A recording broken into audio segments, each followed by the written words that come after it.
Good morning, my dear children. Welcome to LP Savani Riverside School. Hope you all are fine at your homes.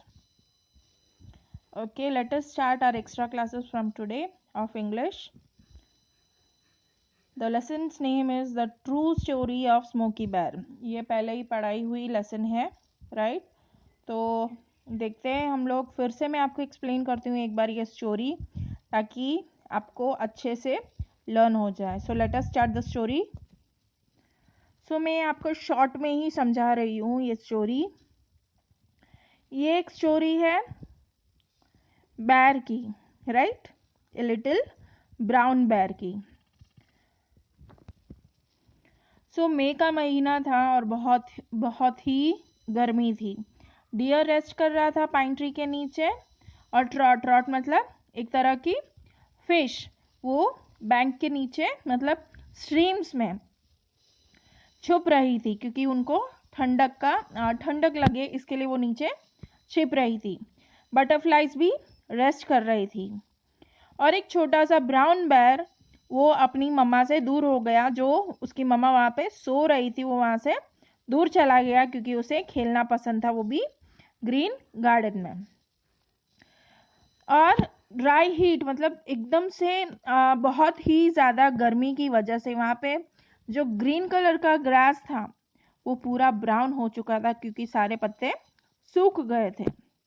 और जो trouts, एकदम जो fishes थी, वो fish stream से जो फिश थी, वो सारी टेंशन में आ गई थी, परेशान हो गई थी. कि फिशेस भी सारी टेंशन में थी कि वो पानी सारा सूख रहा था, पानी कम हो रहा था वहाँ पे.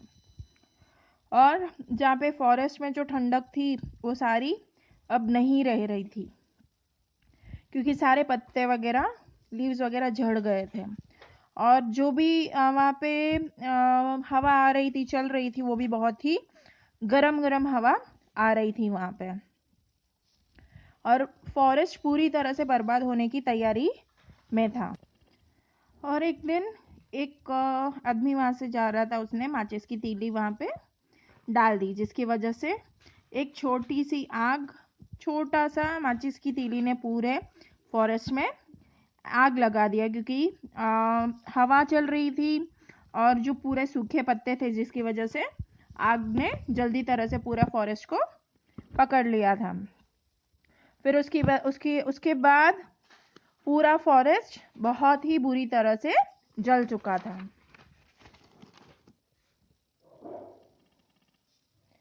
और वहाँ पे जो सारे बर्ड्स और एनिमल्स थे, एकदम से डर गए थे, वहाँ से भागने लग गए यहाँ से वहाँ, क्योंकि पूरी तरह से वहाँ पे गर्म हवा, धुआं वगैरह आ रहा था वहाँ से, और आग पूरी तरह से फैल चुकी थी.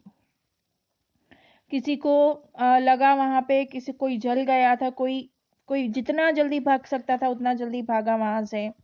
और वहाँ पे जितने भी डियर, रैबिट वगैरह थे, वो लोग जितनी तेज भाग सकते थे उतनी तेज भागे, पर फिर भी कुछ को तो आग ने पकड़ लिया और वहीं पे जल गए सारे. फिर फायर फाइटर्स यानी जो फायरमैन थे, वो आए थे अपने सारे हैवी इक्विपमेंट्स लेके, और वहाँ पे ट्राई किया उन्होंने आग बुझाने को. पर आग कम से कम 5 दिन लगा आग बुझाने में. और 17,000 मतलब 17,000 एकर्स के लकड़े जो भी थे, टिम्बर्स थे, वो पूरी तरह से जल गए, और बहुत सारे एनिमल्स वहाँ पे मारे गए थे. जो वहाँ पे ग्रास था, वो पूरी तरह से जल गया था. और वो जो लैंड थी वहाँ की, वो पूरी तरह से बैरन हो गई थी. बैरन मतलब उजड़ गई थी, पूरी तरह से नाश हो गया था सब कुछ. और वहाँ पे जो फायर फाइटर्स थे, उनकी नज़र एक बैर पे, जले हुए बैर के बच्चे पे पड़ी, जो जले हुए लकड़ी के ऊपर चढ़ने की कोशिश कर रहा था. और उन्होंने धीरे से उसे नीचे उतारा, और उसकी बॉडी पूरी तरह से जले हुए घाव से भरी हुई थी. उन्होंने प्यार से एकदम आराम से उसे उठाया और नीचे उतारा, और उन्होंने कप को उठाया और वहां से उसे लेके गए थे, फॉरेस्ट से लेके गए थे, जो फॉरेस्ट कप का पहले कभी घर हुआ करता था. पूरा सब कुछ जल गया था वहां पे, सारे ट्रीज जल गए, ग्रास जल गया, ना वहां पे कुछ एनिमल्स के लिए बचा खाने के लिए, ना वहां पे कोई कोई बरसात आने जैसा था वहां पे, क्योंकि बरसात आएगी तो भी कोई फर्क नहीं पड़ता क्योंकि सब कुछ जल गया था वहां पे। और वहां पे जो फिशेस थी उनको भी अब पानी नहीं था स्विम करने के लिए, मतलब कोई जगह नहीं थी स्विम करने के लिए, क्योंकि वहां पे पूरा पानी मिट्टी और पूरा जो लकड़ियों का जो ऐश, मतलब लकड़ियों का जो जला हुआ टुकड़ा वगैरह था, गंदगी थी, वो सारा पानी में चला गया था। और फिर और उसके फ्रेंड्स वगैरह जो भी थे वो वहां पे नीचे पड़े हुए थे और मूव नहीं हो रहे थे, यहाँ हिल भी नहीं रहे थे।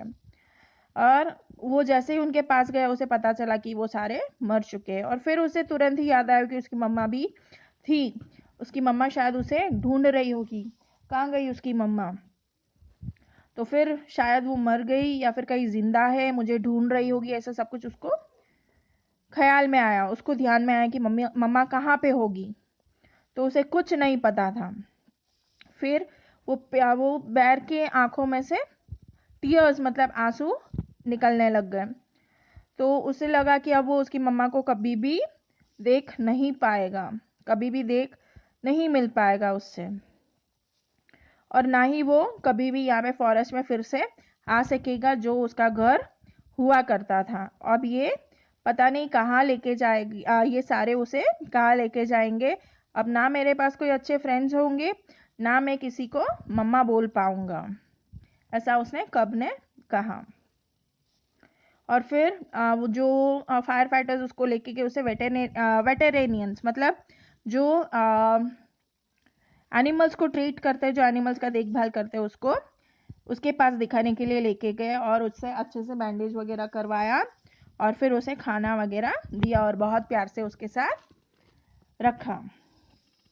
जैसे जैसे दिन बीतते गए और वो अच्छा होने लगे, उसके सारे बाल जो जल गए थे, जो सारे घाव वगैरह थे, वो अच्छे से आने लग गए फिर से। और सभी उसके साथ एंजॉय करते थे, उसके साथ मजा करते थे, बहुत अच्छा लगता था सभी को बैर कप के साथ रहने के लिए। तो एक फायरमैन ने बोला कि इसको कुछ नाम देना चाहिए, तो इसका नाम रखा सभी ने मिलके स्मोकी, और वही नाम उसका रह गया। फिर बच्चे बूढ़े, मतलब सारे यंग वगैरह स्पेशली आते थे इसके साथ खेलने के लिए। तो सभी को लगा, जो अथॉरिटीज थे, मतलब जो स्मोकी का ध्यान रखते थे, उनको ऐसा लगा कि उसका पूरा घर तो जल गया, तो इसके लिए एक घर होना चाहिए जो वहां पे सभी के साथ खुश रह सके। ये अकेला यहाँ पे खुश है, पर उसके जैसे सारे उसके अदर बेयर्स वगैरह हो, उसके जैसे लोग हो, तो उसे और ज्यादा अच्छा लगेगा। तो फिर उसे न्यू मैक्सिको भेजा गया। न्यू मैक्सिको से उसे वॉशिंगटन भेजा गया, वॉशिंगटन डीसी भेजा गया प्लेन में। और वहां पे उसने ब्यूटीफुल फॉरेस्ट में रखा गया उसे, जहां से ये जहाँ मतलब फॉरेस्ट इन लोगों का घर होता है। तो अब फॉरेस्ट में ही उसे रखा गया ताकि उसे अपने घर की फिर से याद नहीं आए। और ये धीरे धीरे इतना फेमस हो गया ये कि सभी दूर दूर से इसको देखने के लिए आते थे। न्यूज़पेपर में इसकी फोटो आती थी, फिर टीवी पे इसकी स्टोरी बताते थे, रेडियो पे इसका प्रोग्राम वगैरह सुनाते थे।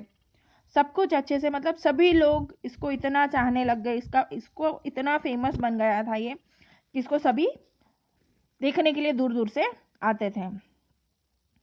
और ये स्मोकी बेयर आज भी हमें ये कहता है कि मेरा एक घर हुआ करता था, मेरी एक मम्मा हुआ करती थी और बहुत सारे केयरिंग फ्रेंड्स होते थे आप सबकी तरह। और मैं भी एक सपना देख रहा था कि मैं एक इम्पोर्टेंट पर्सन बन सकूं जब मैं बड़ा हो जाऊं, पर ये सारे ड्रीम्स रह गए, सारे मेरे सपने ही रह गए। पर एक पर्सन की वजह से, एक केयरलेस पर्सन की वजह से, जिसने माचिस की तीली से पूरा ही सब कुछ बर्बाद कर दिया, मेरा पूरा घर उसने जला दिया। अब मेरे पास कोई फ्रेंड नहीं है, ना कोई मम्मा होगी बुलाने के लिए जो मुझे अच्छे से प्यार से मुझे रखे, मेरा ध्यान रखे। अगर वो इंसान अगर ध्यान रखता तो आज मेरा घर फिर से यहीं पे होता और बहुत सारे ट्रीज और बहुत सारे ब्यूटीफुल मेडोज, मेडोज मतलब घास जहाँ पे बहुत सारी हो, अच्छी खेलने की खुली जगह, और सीनरी होती अच्छी सी। मेरा घर एक अच्छा सा ब्यूटीफुल सा प्लेस होता जहाँ पे तुम लोग सारे खेलने आते, सारे बच्चे वहाँ पे खेलने आते, ट्रीज के ऊपर चढ़ने के लिए, पानी में तैरने के लिए, मतलब सभी अच्छे से तुम लोग वहाँ पे विंटर कैंप, समर कैंप्स लगाने के लिए आते हैं। पर एक की वजह से ये सब कुछ बर्बाद हो गया, और ये हमें रिक्वेस्ट कर रहा है कि प्लीज माचिस से या फायर से कभी भी मत खेलना, क्योंकि तुम लोगों की एक गलती की वजह से बहुत सारे मेरे जैसे स्मोकी बेयर्स और अनाथ हो जाएंगे। ठीक है, ये थी लेसन। अब जो मैं पिक्चर्स भेजूंगी आपको, वर्ड मीनिंग्स और हार्ड वर्ड्स के, आपको वो कंप्लीट करना है। Right, bye, take care.